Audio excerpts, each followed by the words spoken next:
from. We had moved up there, and you know, and it was like a suburban high school, which I was totally just alien in. But at that point, I had seen punk rock, and I was kind of like, "Oh, this is fucking cool," you know. And then punk rock. It was like, no, it wasn't just punk rock too, because it was punk rock and metal, you know. And like that was like my thing. It was like just loud fucking guitars. Yeah, definitely. Loud fucking guitars ruled. That was it. You know. In retrospect, you could look back at those two genres melting. Like probably at that moment in time, I know that there was like that divide. But like when you get older, you're like, definitely, like it makes sense, punk and metal. Yeah, that's what I grew up on. Dude, yo, you got to think about like our scene, like and hip hop. Our scene. You want to talk about like metal, like the metal influence into hardcore. That was so like one of my closest friends, Craig from Sick of It All, Craig Satari. Okay, this kid. I mean, yo, homeboy basically like he's played Cliff Burton's bass. You know, he's been around that kind of fucking greatness. He's a metal kid, you know. From the same scene, Rob Echeverria, you know, rest in pieces, straight ahead fucking Helmet. Like he's a fucking metal kid, you know. Metal was extremely important, and I don't exactly Age of Quarrel. You know, Harley is, you know, everyone's Harley's hardcore. Harley was raised around fucking music. All the best people I know, Gingy Brown, Sergio Vega, all the true musicians that I know were raised around music. It wasn't just one kind of music. Right. Those 12 notes played in any flavor, in any delineation, resonate.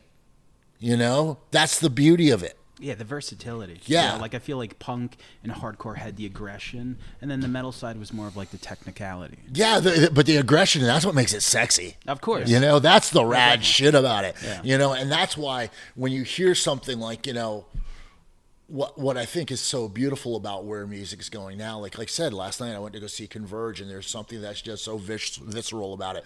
Or People like love the new record. With the new Converge record? Yeah, absolutely. There's so much new great music coming out. Every Converge, year. Yeah. Glassjaw, fucking the new Comeback Kid record. There's so much good fucking new music out right now. I can't keep up. It's great. Yeah. It's great. We don't have to keep up. You know, it's like it's so I try. Yeah. It's Sam tries. You know, it's like allow yourself to stumble on shit. It's so rad.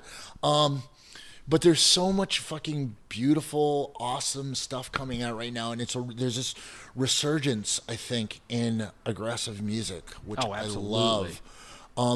It's funny. We were on the Comeback Kid tour, and I heard one of the greatest things ever from one of the opening bands. The singer said, you know, if you find a young kid who's never been to a hardcore show before, bring him. Bring him. Let him experience this. And that's the thing is we have to do. And that's one of the things that I really do love is that, you know, parents are showing up with their kids, and the kids, it resonates with the kids. I'm going to use that word a lot, resonate. You know, one of my closest friends is Jen Topper, who used to own IJT Records back in the day. Okay. Her two sons, Malachi and Kelty, fucking, they're hardcore kids. Yeah. They're like, it's not just because mommy's into hardcore. They love this culture. They love, and that's the thing about, and I don't like to generalize it really as hardcore, and I try to stay away from it. It's street culture, because I fucking love hip hop too. Yeah, me too. Yeah. You know, I love hip hop, and hardcore and hip hop are street culture, just like jazz is street culture, just like the blues is street culture, just like reggae is street culture. And it comes from the best music, the best musicians. If you take hip hop, for example, if you're a kid that grows up on hip-hop, you make watered-down hip-hop. But Public Enemy, Run DMC, they grew up on rock. Yep. And then made hip-hop. Yep. Hardcore, all those guys you mentioned, Sergio, you talk about Quicksand, you talk about Burn. It comes from somewhere else through the filter of hardcore and becomes something that, like, to this day sounds fresh. People don't know this about, like, Sergio Vega and Gingy Brown. They grew up in a Zulu Nation neighborhood. They grew up. They were Zulu kids, and that's the fucking the cradle of like that whole culture, which is so amazing. Heavy Metal Kings is a group with Ill Bill from Nonfiction and Vinny Paz from Jedi Mind Tricks, and it's basically kids that grew up going to L'Amour's, going to hardcore and thrash. Like, I mean, if you watch their videos, like they have a new song called "Merciful Fate" because they grew up with that. Wow. But they're legit a hip hop group. Right. Yeah. But their references are so like obscure thrash metal and hardcore that it's they're playing a show with Nuclear Assault. Right. Like, Oh it's yeah, Saved by absolutely. Us, so. Well, it's like when Vinnie Paz references Carcass. Yeah. You know, Yeah, it's fucking great. references Carcass in a rhyme. But it makes It's sense. like, you know, it's like, It makes sense because like these are things that we grew up like to other people. I guess it doesn't make sense, but for like I take it for granted because everyone that I know, it's like I could talk about Eric B. and Rakim the same way I could talk about Waylon or I could talk about Slayer. yeah. Right. It just makes sense to me because like you hit play and you're like, I like this or I don't like it. That's it. Well, that's another thing that like I got from like Sergio was you can't judge music. You can't judge music. And when we were out with the Deftones, it was funny because I was talking with Chino, who I'd never really gotten to talk to before, and you know, and I always ask people like, you know, what do you got for here's? What would you say? Like, give me something new to listen to. And he goes, anything. And I was like, well, that doesn't fucking help me at all. But yeah, exactly. Maybe he meant Dramarama. Well, no, what he said was like, listen, just fucking go something you've never heard. You listen to someone's complete catalog, there's a 90% chance there's going to be a song in there that you fucking love. Yeah. You know, and that's the thing. I It's thought like he was going to pull out a 7-inch of like a new Long Island hardcore band called Listen to Anything. And everything's a phrase in hardcore. You're like, oh, I just got so deep with you, Chino. But yeah, I'll take But this yeah, out. and it was funny because a couple months later, I saw he said that, and he brought that up in like talking about how they work on music, and he was like, you just listen, listen if something you've never heard before, just run through it. You know, listen, be patient, listen to what they're doing. I love to hear that. Yeah. Because I'm a huge Deftones fan, and I know that Chino is a big music fan. And what took me by surprise was like earlier, you know, he was like, oh, my favorite band's Depeche Mode and The Cure. And I'm like, this was like 20 years ago. Yeah. Yeah. And I'm like, I get it now. I completely get it. Because everyone is saying Ozzy, Yeah. Black Sabbath. They're going Pantera. Yes. And Chino is talking about bands with female singers and a lush sound. You know, it was a different attitude. He was talking about Quicksand back then. Yeah. And it was a thing about East and West, you know, like superficially. But we were like, I was weirded out that he knew about Quicksand, you know, back 20 years ago. Yeah.